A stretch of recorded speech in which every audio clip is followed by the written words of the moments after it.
नमस्कार मित्रांनो, आता आम्ही नीरा देवधर या धरणावरती आहोत। भोर, वेल्हा, मुळशी या प्रदेशामध्ये सर्व धरण आहेत। किती धरण आहेत? 10 तर आपण भोर, वेल्हा, मुळशी या परिसरात आहोत। इथे 10 ते 12 धरण आहेत।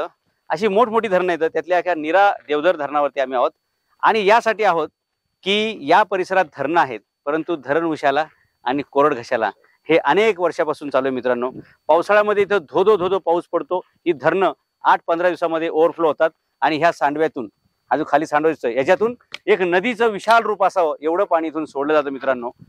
परंतु उन्हाळ्यामध्ये काय पोझिशन होते मित्रांनो, या धरणातलं 80 ते 90% पाणी हे इथल्या लोकांना मिळतच नाही। धरणं इथेच आणि इथल्या लोकांना काही मिळत नाही। हे पाणी सरळ बारामतीला जातं आणि बारामतीचे शहर आणि बारामती MIDC याच्यासाठीच ह्या धरणांच्या पाण्याचा उपयोग होतो। ज्या नागरिकांच्या ठिकाणी हे धरणं आहेत त्यांच्या जमिनीचं पुनर्वसन झालेलं नाही, त्यांच्या जमिनी या धरणात गेल्या, त्यांची गावं गेलेली आहेत, त्यांची उत्पन्नाची साधनं गेलेली आहेत, त्यांचं पुनर्वसन झालेलं नाही।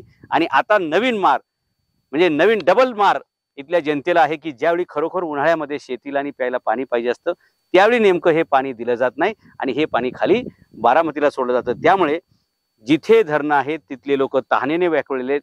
जनावरांना पाणी प्यायला मिळत नाहीये, शेतीला पाणी मिळत नाहीये आणि बारामती मात्र हिरवे गारेगार कसं वाटतंय, गारगार वाटतंय, अशा प्रकारचे बारामती चित्र आहे। इथले सामाजिक कार्यकर्ते माझ्यासोबत साळेकर साहेब ह्या धरणाबद्दलची आणि या परिसरात जे काही लोकांचं नुकसान झालंय होतंय त्याच्याबद्दल सगळ्यांना माहिती सांगा। हे नीरा देवधर धरण आहे। 2007 ला काम पूर्ण झाले त्याचं। 12 TCM पाणी आहे त्याचं। आता धरणाचे गेल्या वर्षी या टायमाला ह्या धरणामध्ये 45% पाणी होतं, परंतु आता हेच पाणी 20 ते 25% वरती आलेले आहे। ते वरच्या गावाला जे आहेत आता वारवण, हिरडोशी या गावामध्ये ज्या विहिरी आहेत पाण्याच्या ह्याच्यामध्ये, तर त्या पूर्ण आता कोरड्या झाल्या। ते त्यांना प्यायला पाणीच नाही, कारण की पाणी हे पूर्ण खाली गेलं। 45% गेल्या वर्षीचा जे अंदाज होता ते यंदा 20% व 25% वरती आलाय। आता कालपासून आम्ही सर्व शेतकऱ्यांनी इथे येऊन बंद पण केलं होतं, परत त्यांनी ते रात्रीचं परत चालू केलेलं आहे पाणी। म्हणजे फक्त मित्रांनो चोराचोरी वस्तूची, पैशाची, विचारांची होते असं नाही, तर पाण्याची पण चोराचोरी होते। दिवसा ह्या सर्व शेतकऱ्यांनी इथं मोठं आंदोलन केलं आणि त्यानंतर सांगितलं की हे पाणी आम्ही बंद करू, कारण कसं आहे तिकडे MIDC ला उद्योगांना पाणी पाहिजे, पण इकडे मात्र पिण्यासाठी पाणी पाहिजे, इकडे शेताला पाणी पाहिजे, इथं जनावरांसाठी पाणी पाहिजे। कोणत्याही परिस्थितीमध्ये या धरणातलं पाणी संपलं तरी चालेल, पण आम्ही खाली बारामतीला घेऊनच जाणार, अशा प्रकारचा चंग इथे बांधलाय। इथले स्थानिक आमदारांनी सुद्धा प्रशासनाला 2 वेळा पत्र लिहिली, अनेक वेळा प्रयत्न केले की बाबा या लोकांना जगण्याचा अधिकार तरी ठेवा, या लोकांना पिण्याचं पाणी तरी उपलब्ध ठेवा, या लोकांना यांची शेती, उभी शेतं जळायला लागलेली आहेत आणि म्हणून इथे पाणी असणं गरजेचं आहे। तुम्ही हे सगळं आंदोलन केलं, त्याच्यानंतर प्रशासनाने काय थोडा वेळ मला वाटतं बंद केलं पाणी सोडायचं, रात्री परत 1 वाजता काहीतरी चालू केलं आणि ज्या वेगाने पाणी सोडलं जाते, पावसाळ्यात जसं नदीला पूर असतो त्या वेगाने ते पाणी सोडलं गेले। पाणी रातोरात पळवून आणि पटकन 2 दिवसात संपवायचा हा प्लॅन दिसतो का तुम्हाला? पाणी जर असं सोडलं तर लवकरच खाली होईल, असं लवकरात लवकर पाणी खाली होईल। म्हणजे वरच्या लोकांना पिण्याचं पाणी वगैरे किती मोकळं झालंय ते आताच आपण बघू शकतो की किती पाणी झालं।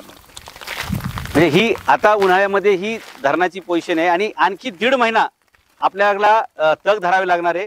आणि जर याचप्रमाणे पाण्याचा विसर्ग चालू राहिला, पाणी खाली सोडणं चालू राहिलं तर या धरणातलं पूर्ण पाणी आटेल, यातले सगळे मासे, जलचर मेले जातील, सोबतच ज्यांची जमीन या धरणात गेली आणि ज्यांची शेती इथे अवलंबून आहे ते शेतीसह जनावरं आणि माणसं सुद्धा इथे टाचा घासून मरतील।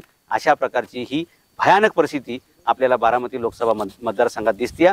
धरण उशाला आहेत आणि कोरड घशाला आहेत आणि विस्थापन झाले इथल्या प्रदेशातील मावळ्यांचं आणि समृद्धी मात्र दुसरीकडे चालू आहे आणि हा अन्याय गेली 70-75 वर्ष चालू आहे। मित्रांनो, भोर, वेल्हा, मुळशी ह्या परिसरामध्ये 10 ते 12 धरण आहेत, 10-12 TMC कॅपॅसिटीची मोठे जलाशय आहेत, परंतु लोकांना प्यायला पाणी नाही आणि हा अन्याय सतत होत असतो। याला कारण एकच आहे की आतापर्यंत बारामतीच्या बाहेरचा कधी उमेदवार इथं मिळालेला नाही आणि जो तिथला नाहीच आहे तो तिथला विकास करू शकत नाही, म्हणून कायम बारामतीचाच उमेदवार मिळाला आणि बारामतीच्याच उमेदवारांनी फक्त बारामती शहराचाच फक्त विकास केलेला आहे।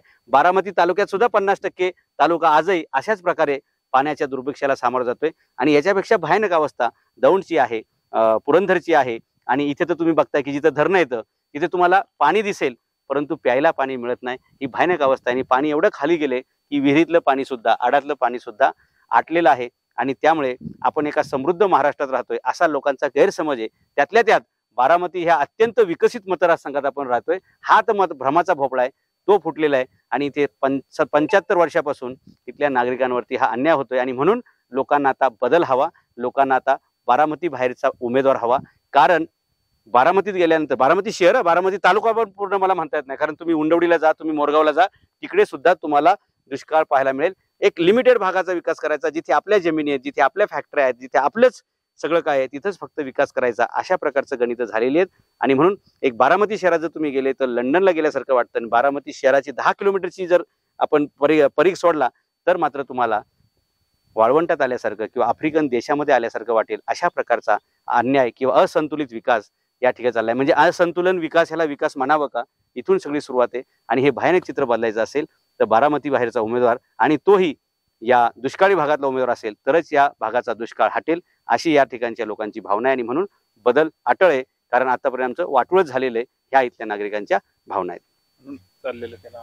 हा, आणि म्हणून या ठिकाणी काल परवापासून एक मोठं उग्र आंदोलन चालू आहे की जर तुम्ही हे या धरणातलं, म्हणजे फक्त नीरा देवधरच नाही तर भोर, वेल्हा, मुळशीतील ह्या धरणातील पाणी जर खाली तुम्ही सोडलं तर ही धरणं आटतील आणि इथली लोक पाण्या वाचून उपाशी मरतील, जनावरं मरतील, शेतातली पिकं तर उभी जाळलेलीच आहेत. आता माणसांनी सुद्धा स्वतःला जाळून घ्यावं का? आणि म्हणून इथले काही सामाजिक कार्यकर्त्यांनी, धरणग्रस्तांचं आंदोलन करणाऱ्या अनेक संघटनांनी या ठिकाणी आंदोलनाच्या भूमिका घेतल्यात.